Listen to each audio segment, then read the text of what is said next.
ಕುದೂರು ನ್ಯೂಸ್ಗೆ ಸ್ವಾಗತ. ನಾನು ನಿಮ್ಮ ಸುದ್ದಿ ಮಿತ್ರ ಕುದೂರು ಮಹೇಶ್. ಮಾಗಡಿ ತಾಲೂಕು ಕುದೂರು ಗ್ರಾಮದ ಶ್ರೀ ರಾಮಮಂದಿರ ದೇವಾಲಯದಲ್ಲಿ ನವರಾತ್ರಿ ಪ್ರಯುಕ್ತ 9 ದಿನಗಳ ಕಾಲ ದೇವಾಲಯದಲ್ಲಿ ನವರಾತ್ರಿ ಉತ್ಸವವು ನೆರವೇರಿತು.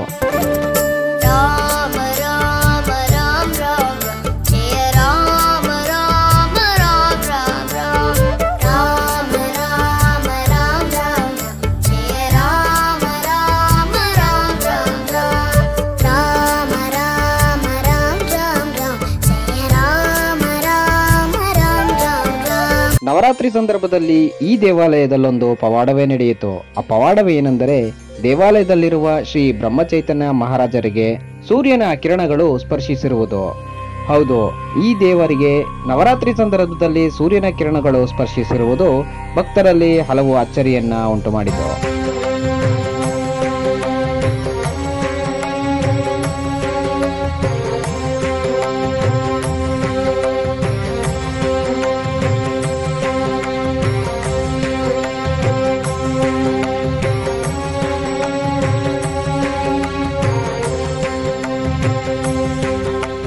ನವರಾತ್ರಿಯ ಪ್ರಯುಕ್ತ ಕುದೂರಿನ ಶ್ರೀ ವಾಸವಿ ದೇವಿ ದೇವಾಲಯದಲ್ಲಿ ಕುದೂರಿನ ಆರ್ಯವೈಶ್ಯ ಮಂಡಳಿಯ ಹೆಣ್ಣು ಮಕ್ಕಳು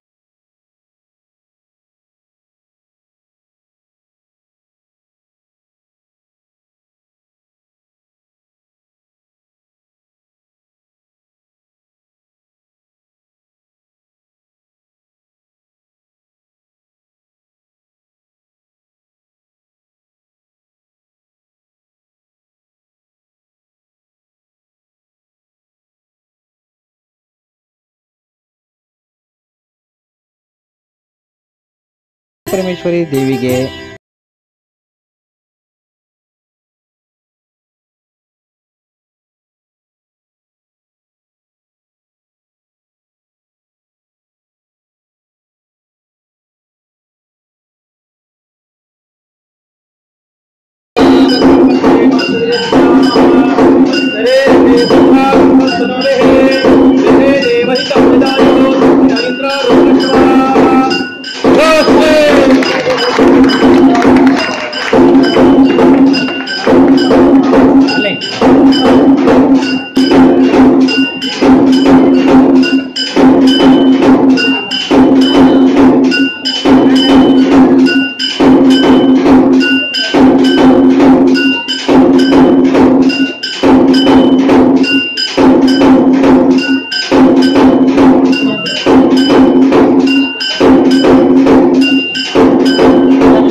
ओम शतन्ते वर्तमायित्यधिकमा भगवते शतं देयेत्कमायो मरुतेन वर्तयन्ति शतमेन शतात्मानं भवते शतवन्तं भवते शतमैश्वर्यं भवते शतं देयेत्कमायो शतमानं भवते शतायो पुरुषशतेन्द्रिय आयुष्यवेन्द्रे प्रतिष्ठते कुलदेवता वासवीकलिका प्रसिद्धा ब्रह्मचैतन्य स्वामी देवता गोदंड नाम स्वामी देवता आयुष्यकाम्य पुत्रस्तु शुभप्रदान संतोषितम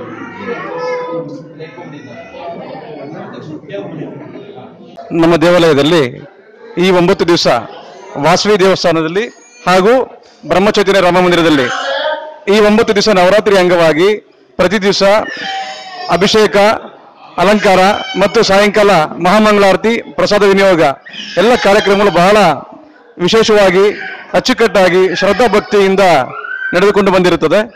ಹಾಗೆ ಈ ದಿನ ನವರಾತ್ರಿಯ ಕಡೆ ದಿವಸ ಅಂದರೆ ವಿಜಯದಶಮಿ, ಅಮ್ಮನವರು ಪಟ್ಟಕ್ಕೆ ಬಂದಂಥ ದಿವಸ. ಈ ದಿವಸ ನಾವು ನಮ್ಮ ವಾಸವಿ ಅಮ್ಮನವ್ರನ್ನ ಯಥಾ ಪ್ರಕಾರ ಪ್ರತಿ ವರ್ಷದಂತೆ ಶ್ರೀ ಬ್ರಹ್ಮಚೈತನ್ಯ ರಾಮ ಮಂದಿರ ಟ್ರಸ್ಟ್ಗೆ, ರಾಮ ಮಂದಿರ ಒಂದು ಆಲಯಕ್ಕೆ ಕರೆದುಕೊಂಡು ಬಂದು ಇಲ್ಲಿ ಶಮಿ ಪೂಜೆ ಮಾಡಿ ಬನ್ನಿಯನ್ನ ಕಡಿದು ನಮ್ಮ ಸಮಾಜದ ಪ್ರತಿಯೊಬ್ಬರಿಗೂ, ಗ್ರಾಮದ ಪ್ರತಿಯೊಬ್ಬರಿಗೂ, ಸರ್ವ ಜನಾಂಗದವರಿಗೂ ಎಲ್ಲರಿಗೂ ಒಳ್ಳೆಯದಾಗಲಿ ಎಂದು ಹೇಳ್ತಾ ನಾವು ಇವತ್ತಿನ ಬನ್ನಿಯನ್ನು ಕಡಿದು ವಿಶೇಷ ಪೂಜೆಯನ್ನು ಸಲ್ಲಿಸಿದ್ದೇವೆ. ಬ್ರಹ್ಮಚೈತನ್ಯ ರಾಮ ಮಂದಿರ ನವೀಕರಣಗೊಂಡ ನಂತರ ಅಂತರಂಗ ಭಕ್ತರು ಮುಂಚೆ ಶನಿವಾರ ಒಂದು ದಿವಸ ಪೂಜೆ ನಡೀತಾ ಇತ್ತು. ಈಗ ಮಂಗಳವಾರ, ಗುರುವಾರ ಮತ್ತು ಶನಿವಾರ ಪ್ರತಿ ವಾರದಲ್ಲಿ 3 ದಿನ ಪೂಜೆ ನಡೀತಾ ಇದೆ. ಹಾಗೆ ವಿಶೇಷ ಏನು ಅಂದ್ರೆ ಇವತ್ತವರೆಗೂ ನಮಗೆ ಟ್ರಸ್ಟಿಗಳಿಗೆ ಆ ಭಕ್ತರು ಯಾರು ಎಲ್ಲಿಂದ ನಮ್ಮ ದೇವಸ್ಥಾನದ ಪೂಜೆಗೆ ಹಣ ಬರ್ತಾ ಇದೆ, ಯಾರು ಕೊಡ್ತಾ ಇದ್ದಾರೆ ಅನ್ನೋದು ಗೊತ್ತಿಲ್ಲ. ಆದ್ರೆ ಆ ಸ್ವಾಮಿ ಪ್ರಭು ಶ್ರೀರಾಮಚಂದ್ರ ಮಹಾರಾಜರು ಈ ಕಾರ್ಯಕ್ರಮ ಪೂಜಾ ಸೇವಾ ಕಾರ್ಯಗಳನ್ನ ಮಾಡಿಸ್ಕೊಂತಾ ಇದ್ದಾರೆ.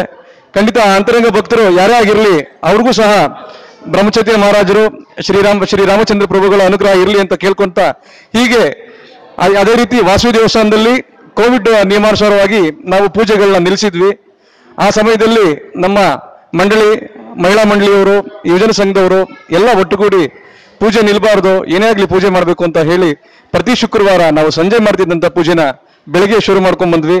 ಆ ಬೆಳಗ್ಗೆ ಶುರು ಮಾಡ್ಕೊಂಡು ಬಂದಂತ ಪೂಜೆ ಇವತ್ತರೆಗೂ ನಡೀತಾ ಇದೆ.